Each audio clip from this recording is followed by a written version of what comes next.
Madame, Monsieur, bonsoir. Très heureux de vous retrouver dans ce nouveau numéro de l'information. Soyez les bienvenus. Dans l'actualité de ce vendredi, la fin du mouvement de grève à EDM. Représentants des salariés et direction ont fini par trouver un accord en fin de journée. Quelles sont les avancées qui ont satisfait les grévistes? La réponse dans un instant. La politique, 48 heures après la tenue de l'élection présidentielle à Madagascar, les résultats définitifs se font toujours attendre. Les 22 000 bureaux de vote de l'île n'ont pas encore délivré l'ensemble de l'expression des votants. En attendant, la population s'arme de patience afin de connaître l'identité du nouveau président. Et puis il y aura de la culture dans ce 19h avec un manzaraka préparé par les tout-petits à Barakani dans la commune de Ouangani, une démonstration de mariage traditionnel par des enfants qui ont travaillé différents ateliers à la bibliothèque. Un moment de détente, de joie et de bonne humeur à vous faire partager en fin de journal. La grève est donc terminée à EDM. En effet, un accord entre la direction et l'intersyndicale a été trouvé en fin d'après-midi. Après 2 jours de négociations, quelles sont les avancées qui ont été obtenues par les salariés? Réponse avec Alda Alidi et Zora Abdou Café. Il aura fallu 2 jours de négociations pour faire retomber la tension qui régnait au sein de la Société d'électricité de Mayotte. Pour déminer le terrain, la direction a dû faire un pas vers ses salariés et s'engager à ce que certaines erreurs de management ne se reproduisent plus. Il y a deux directions principales. La première, c'est effectivement au moment des recrutements d'être plus en transparence par rapport aux organisations syndicales. Le deuxième, c'est aussi d'aller vers une meilleure couverture éthique de notre société. J'ai proposé notamment la mise en place d'une charte éthique et la mise en place d'un comité éthique pour permettre effectivement à tout le monde de pouvoir s'exprimer librement. Il y a eu des propos qui ont été tenus ça et là auprès des salariés, et ces propos, nous avons la garantie de la direction que la direction va veiller à ce qu'il n'y ait plus ces menaces quotidiennes. Pour le reste, les salariés se réjouissent d'avancées majeures pour les agents locaux qui se disaient victimes de discrimination.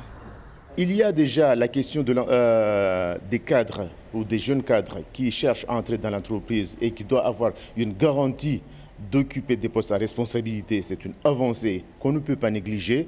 Il y a la question de 20 années d'ancienneté dans l'entreprise qui sont aujourd'hui intégrés dans des niveaux équivalents aux niveaux qui sont à appliquer dans les autres départements d'outre-mer et en métropole. Mais en même temps, nous avons aussi cette facilité de mutation vers les entreprises des UEG avec une garantie de retour le jour où l'agent fera le choix de rentrer dans son pays et travailler pour son pays. Une victoire pour les plus anciens, mais aussi pour les jeunes cadres mahorais. Mais cette fin de grève est surtout un beau cadeau de Noël pour la population qui va pouvoir fêter sereinement la fin de l'année. Dans l'actualité ce soir, nous revenons sur les difficultés rencontrées par les taxis solidaires. Nous l'évoquions déjà la semaine dernière. Faute de licence professionnelle, ils ne peuvent pas exercer avec leur propre véhicule. Ils se sont réunis il y a quelques jours au carrefour Ongwezi à Chirongui. À l'ordre du jour, les prochaines actions à mener pour faire face à leur situation. Les détails avec Alatoumi Abdilhadi et Anastasia Laguera. Kassim Tanlimi est un homme marqué par les difficultés du quotidien. Tout comme ses taximens réunis ce jour au carrefour de Chirongui, il est dans l'impossibilité de travailler malgré les lourds investissements qu'il a réalisés. J'ai investi beaucoup au niveau pour la formation, ici comme à La Réunion, et pour acheter des véhicules à La Réunion, le transport. Le véhicule arrive ici, il y en a 3 véhicules, on ne peut pas travailler par rapport à les licences. Les licences professionnelles. Tous ces chauffeurs de taxi, comme plus de 200 autres, sont sur une liste d'attente depuis des années pour en avoir une. La préfecture a mis en place un quota de licences de taxi pour Mayotte. Plus de 600 licences ont été attribuées. Problème, une personne peut en avoir jusqu'à 3 ou 4 sans les utiliser. Il y a plus de licences qui dorment que des licences qui travaillent. Nous, ce qu'on veut, c'est tout simplement qu'il y ait la chambre ou la préfecture qui demande à des contrôleurs qui fassent des bilans. Ça veut dire qu'il y ait des bilans, des chauffeurs qui ramènent leurs bilans. Comme ça, ils sont recensés, comme ça, ils savent qui exerce, qui n'exerce pas. Parce que le problème qu'il y a, c'est que par chauffeur, ça veut dire que tu peux avoir un chauffeur avec 4 licences. Mais on est bien d'accord qu'un chauffeur ne peut pas travailler avec 4 voitures.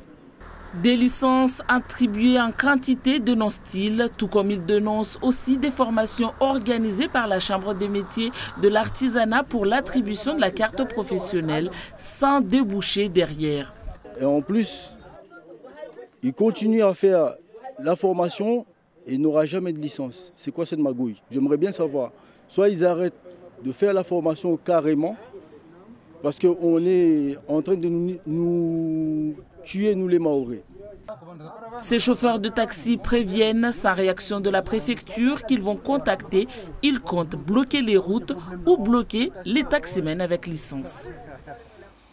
Dans la région à Madagascar, les suites de l'élection présidentielle, la communauté de développement de l'Afrique australe, la SADC, a tenu une conférence de presse pour présenter ses observations. Mais avant d'aller à Madagascar, nous allons tout d'abord prendre la direction des fêtes de Noël. Nous reparlons dans notre édition des fêtes de Noël. Nous sommes justement à 4 jours de l'événement et comme chaque année ici à Mayotte, la direction de la protection de l'enfance, en collaboration avec l'association des familles d'accueil Malaisie-Mema, organise un goûter de Noël, l'occasion de permettre aux enfants placés et leurs familles de partager un moment chaleureux en compagnie des professionnels qui les accompagnent au quotidien. Le reportage est signé Yasmine Jaffar. Le discours politique sera bref, car dans l'Assemblée, les enfants sont impatients de recevoir leurs cadeaux. Des enfants comme les autres, ou presque. Ils ont entre 9 mois et 18 ans, ils sont tous placés en famille d'accueil. Noël est une fête que la plupart des familles mahoraises ne célèbrent pas, mais que les petits apprécient particulièrement. Cette jeune fille a 17 ans, avec son bébé, ils vivent en famille d'accueil. Et ce goûter de Noël lui met du baume au cœur. Tant qu'il a eu des cadeaux, c'est bon, ça me va. Moi, si j'ai pas eu, c'est pas grave, mais lui, il a eu, c'est bon, ça va. Et je suis bien contente de ce qui s'est passé aujourd'hui. J'aime bien et tout, ça va. Le moment est convivial, famille d'accueil, enfants et assistants sociaux réunis. Sur la trampoline ou sur la piste, les petits se défoulent. Un bonheur simple, mais nécessaire. Pour l'essentiel, des enfants qui n'ont comme seul repère, au fond, le département. C'est pour ça qu'il faut tordre le cou à l'idée reçue selon laquelle ce sont des enfants du juge. Je mets bien des guillemets, ce sont des enfants dont la première compétence est liée et celle qui relève du département. Donc le département, parce que c'est sa mission première, eh bien, autant que faire se peut, donne un peu de bonheur à ces enfants qui sont déjà loin de leurs parents biologiques et même s'ils ne sont pas malheureux dans nos familles d'accueil. Issa Abdou remettra symboliquement en premier les cadeaux aux enfants avant de laisser la place au Père Noël. Un Père Noël qui fait quelquefois peur aux petits. Je suis très contente pour les enfants. Vous savez, les enfants d'aujourd'hui adorent ce genre de fête. Et ils ne connaissaient pas du tout Noël. Ils voyaient juste à la télé. Mais aujourd'hui, ils sont très contents de recevoir des cadeaux de la part du conseil départemental. L'aide sociale à l'enfance du département compte 400 enfants placés en famille d'accueil. Une mission pas toujours facile au quotidien, mais la magie de Noël fait très vite oublier les difficultés de tous les jours. L'actualité dans la région à Madagascar, les suites de l'élection présidentielle, la communauté de développement de l'Afrique australe, la SADC, a tenu une conférence de presse pour présenter ses observations. Elle se dit globalement satisfaite et parle d'une élection qui s'est déroulée de manière pacifique et ordonnée. Elle invite les deux candidats à accepter les résultats officiels. On écoute le chef de la... C'est une excellente opportunité pour les Malgaches. Un travail formidable a été fait par la CENI, la commission indépendante, pour acheminer déjà à temps le matériel électoral dans les différentes régions de l'île. Les forces de l'ordre ont également mis tout en œuvre pour assurer la sécurité des électeurs. On n'a vu aucun incident dans les médias.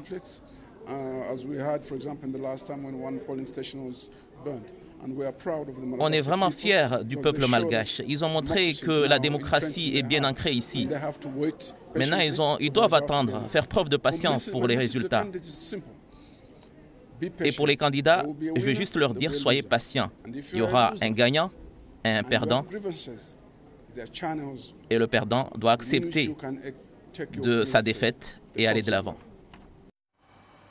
Et pour faire le point sur ce scrutin de la présidentielle qui s'est tenu ce mercredi et dans l'attente des résultats définitifs, nous rejoignons en direct de la capitale malgache Miss Baudine Bakar. Bonsoir. On peut parler ce soir d'une attente des résultats qui devient interminable pour la population. Alors, 48 heures après le scrutin, la tendance reste la même, mais est-ce que l'écart se réduit entre les deux candidats ?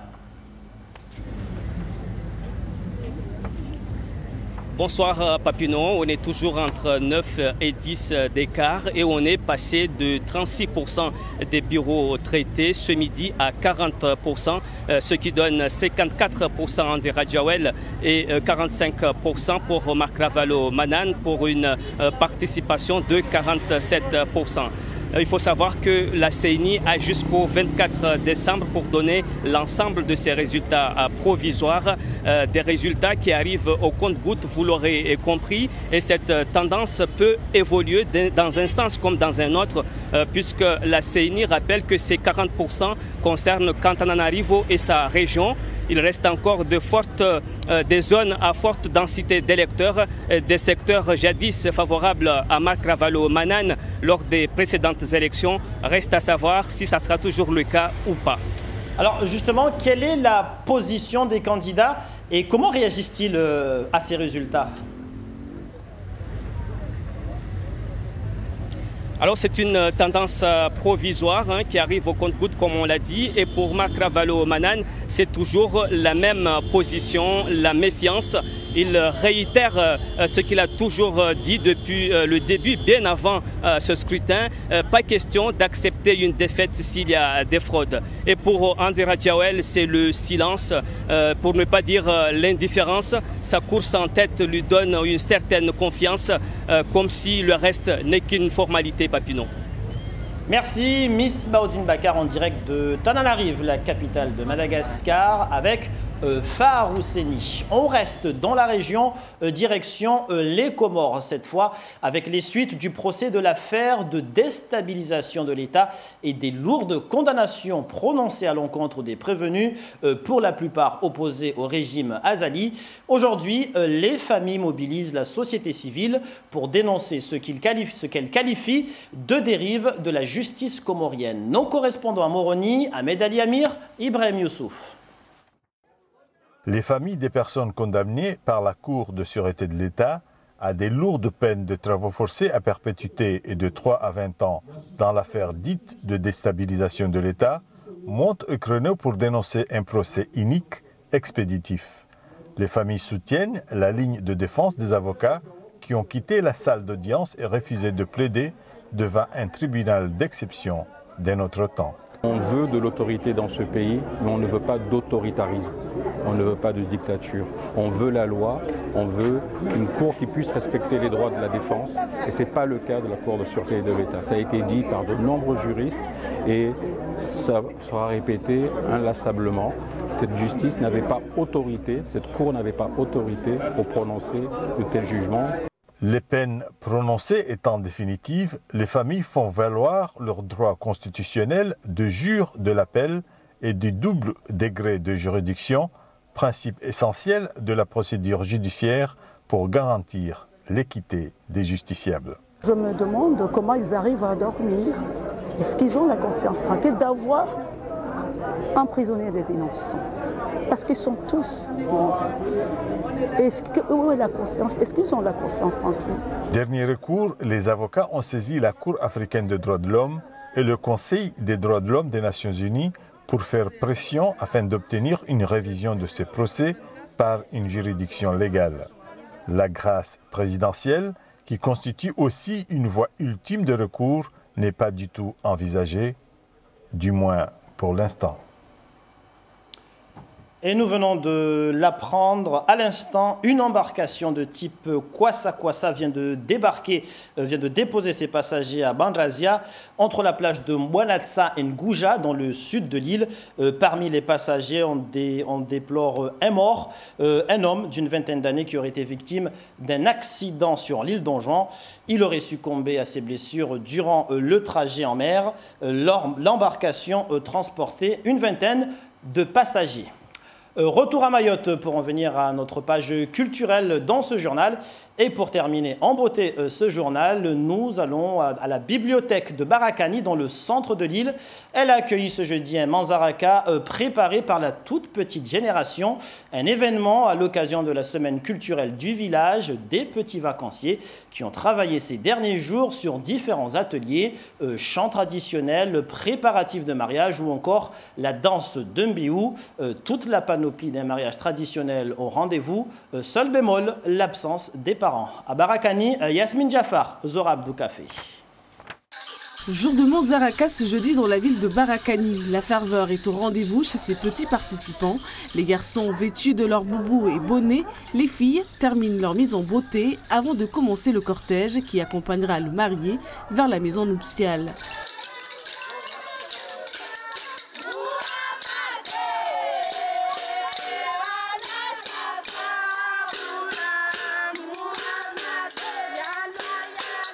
Voilà une activité qui ravit les enfants en cette période de vacances scolaires.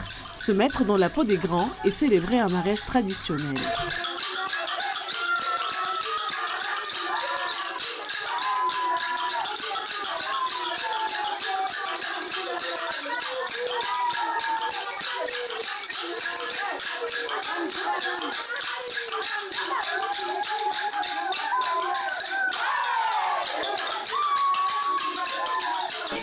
Ce qui m'a plu le plus, c'est danser. Tu sais danser le mbiwi, toi? Oui. Fais-nous une démonstration. Vas-y, montre-nous.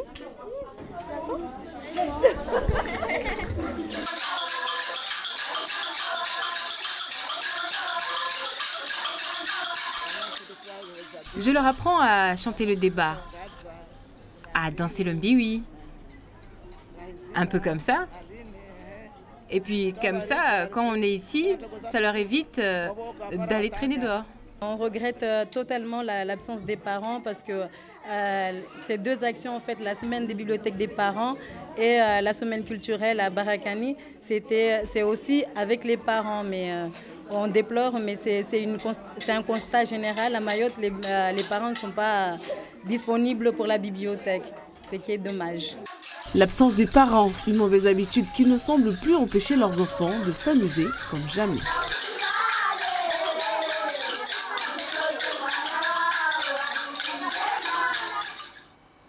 Bravo les enfants, les adultes ont tout intérêt à s'inspirer de vous, notamment en matière de danse. Fin de cette édition, je vous rappelle que la grève à EDM est terminée. Un accord a été trouvé cet après-midi entre l'intersyndicale et la direction. Parmi les quelques avancées obtenues, on retiendra plus de transparence dans les recrutements, ainsi que l'établissement d'une charte éthique, ainsi que d'un comité éthique dans l'entreprise. Merci pour toute votre attention à nos journaux télévisés durant toute cette semaine. Des informations à retrouver sur YouTube, sur notre page Facebook et notre site internet. Dans un instant, je vous retrouve pour le journal en maoré. Passez une belle soirée et un bon week-end. Rendez-vous lundi prochain. Portez-vous bien.